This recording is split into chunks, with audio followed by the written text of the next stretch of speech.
Know the difference? It's Team Tech Trust and a conversation about structured settlements. Joining me, Ron Johnson, Senior Financial Planner and CFP at Annex Wealth Management. Welcome back. Thanks, Danny. And Eric Strom, Financial Planning Specialist at Annex Wealth Management. Hello, Eric. Thank you for having me again, Danny. So, Ron, structured settlements have been around quite a while. In the 70s, they got popular because it was an alternative lump sum settlements, and that was because of an IRS ruling, right? I think the premise behind the structured settlement was actually to protect the plaintiff a little bit. The thinking behind it was the plaintiffs were spending the lump sums quickly and then falling back on public aid later in life. People just kind of blowing through it? Yep. Most of the time, Eric, does this come from like an accident settlement? Yeah, so the most common things are workers' comp, personal injury, or medical malpractice, that type of thing.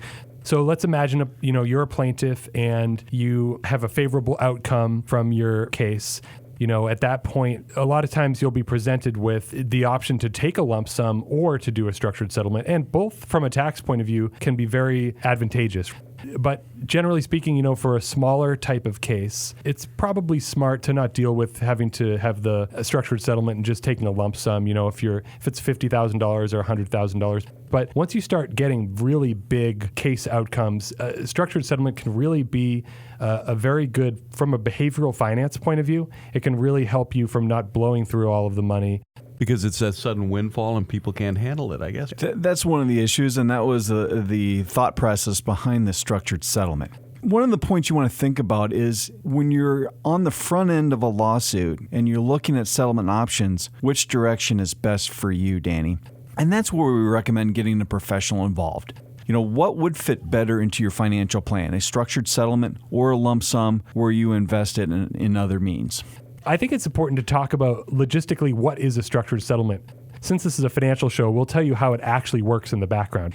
If you are the wrongdoer and you lost your case, what you actually do is the wrongdoer makes a payment to a life insurance company and establishes an annuity, which is going to pay a structured settlement to the plaintiff who won the case. That annuity is no different than buying a commercial annuity, which many people who are thinking about retiring or saving for retirement actually choose to do.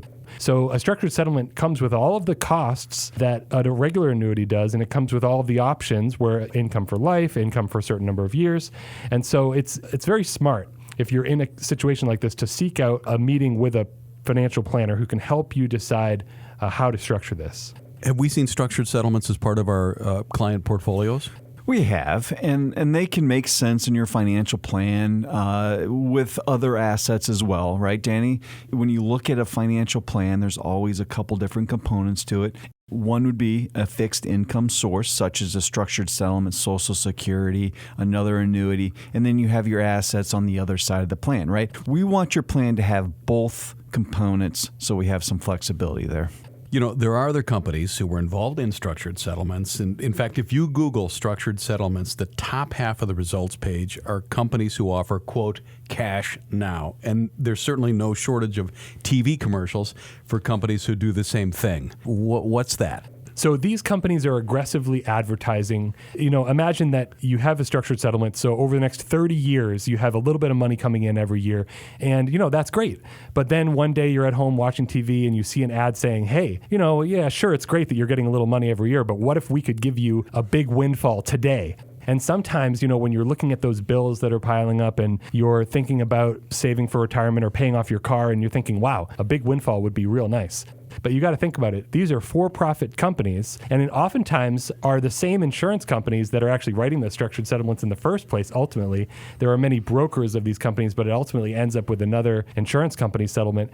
And, they're in business to make a profit, and they're running these ads on TV for a reason. So just understand that if you sell an annuity income stream, you're not going to necessarily get the greatest deal in terms of how much money they're going to give you. Danny, I would tell you that just like any financial move, it's smart to plan on the front end.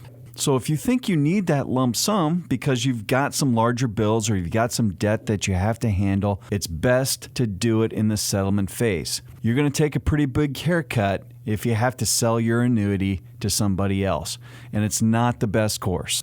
Planning in advance is ideal, and getting good, solid financial planning advice is very smart.